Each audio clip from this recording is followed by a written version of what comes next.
सोहळा हा कार्यक्रम एक कार्यक्रमाचा लढवय कार्यक्रमाचा हा सोहळा कार्यक्रम आपण या ठिकाणी आयोजित केलेला आहे।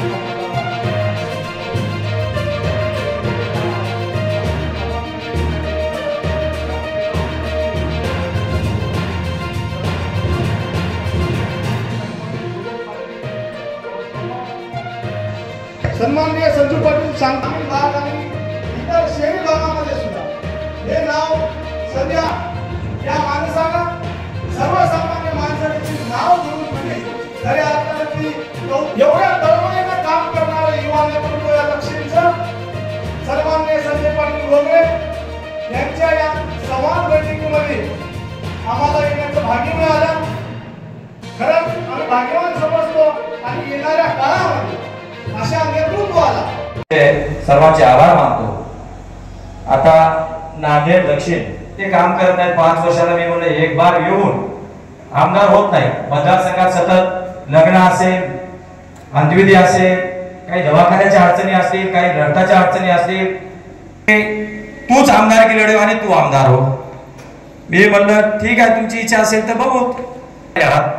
त्यामुळे मी आज संवाद बैठक घेण्याचं ठरलं होतं आणि संवाद बैठकीला तुम्ही इतका प्रतिसाद दिलात, मला असं वाटते जर तुम्ही माझ्या सोबत आहात, तुमचा आशीर्वाद माझ्या सोबत आहे, तुम्ही सर्व युवा मित्र मंडळ माझ्या सोबत आहात आणि वडीलधारी माणसांचा मुखाने सांगितलं काल परवा मला। आता मी प्रचार केला, आता तुम्हाला सर्वांना माहित आहे मी भाजपचा पदाधिकारी आहे। मी प्रचार केला चिखलीकर साहेबाचा आणि माझ्या जे क्षेत्र आहे ते आजूबाजूचे गावं असतील, 19 प्रभाग क्रमांक, 20 प्रभाग क्रमांक, जिथं माझे मित्र आहेत, जिथं तुम्ही वडीलधारी माणसं आहेत, ज्यांचा मला पाठिंबा आहे, आशीर्वाद आहे, यांच्या ताकदीवर आपण या भागातून लीड दिली आहे। मी नांदेड दक्षिण संवाद बैठक घेतलेली आहे हडको परिसरामध्ये, परंतु ही हडको परिसरामध्ये घेतलेली बैठक नांदेड दक्षिण मधची आहे। सर्व आजूबाजूच्या गावातून सरपंच, उपसरपंच, पोलीस पाटील हे सर्वजण आलेले आहेत आणि त्या अनुषंगाने नांदेड दक्षिणच्या अनुषंगाने ही संवाद बैठक घेतलेली आहे। त्या संवाद बैठकीला सर्व गावातील पोलीस पाटील, सरपंच, उपसरपंच सर्वांनी उपस्थिती नोंदवलेली आहे। मी त्यांचा आभारी आहे। अजून एक प्रश्न असा आहे की नांदेड दक्षिण मध्ये नक्कीच पक्षाचं तिकीट तर मिळेल अशी अपेक्षा आहे, कारण माझा जिथं मतदारसंघ येतो, माझा जे संपर्क आहे त्या एरियातून सर्व भाजपला मतदान जास्तीचं झालेलं आहे। कारण जरांगे पाटलाचा मराठा म्हणजे ओबीसी मध्ये समावेश करण्याचा आरक्षणाचा विषय असेल, आम्ही जरांगे पाटला सोबत आहोत आरक्षणासाठी। आता राजकीय याच्यातून आम्ही भाजपला मतदान जास्तीचं देण्याचा प्रयत्न केला आणि दिलेला आहे। त्या अनुषंगाने मला खात्री आहे की भाजप पक्ष मला तिकीट देईल। माझ्या संपर्कामध्ये माझा जे संपर्क आहे सर्वांसोबत आहे, त्या अनुषंगाने मी लढणार आणि जिंकणार एवढंच बोलू शकतो। ते पक्षाचं तिकीट मिळेल ही खात्री आहे आणि मी लढणार आणि मी जिंकणार।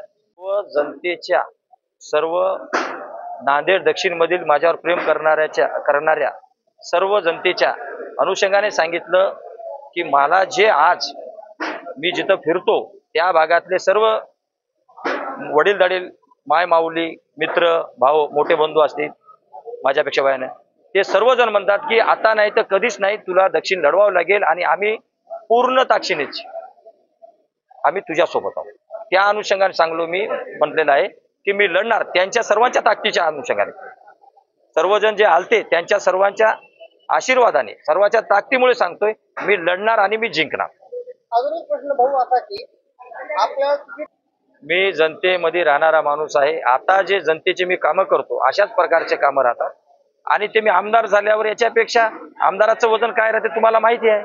मी आता नगरसेवक प्रतिनिधी असते वेळेस जर एवढे कामं होतात तर आमदार झाल्यावर याच्यापेक्षा 10 पट कामं वाढणार आहेत। आणि 10 पट जनतेचे काम होणार आहेत. त्यामुळे जनतेने निवडून दिल्याच्या नंतर मी त्यांचा सेवक म्हणून काम करणार आहे, आमदार म्हणून नाही.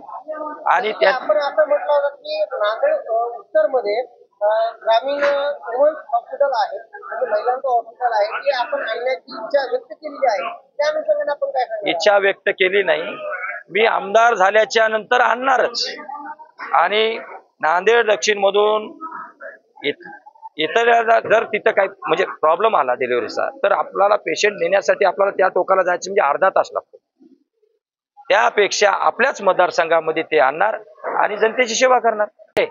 परंतु तिथं जे सुविधा आहे नांदेडमध्ये श्यामनगरच्या दवाखान्यात, ती सुविधा सिव्हिलमध्ये नाही.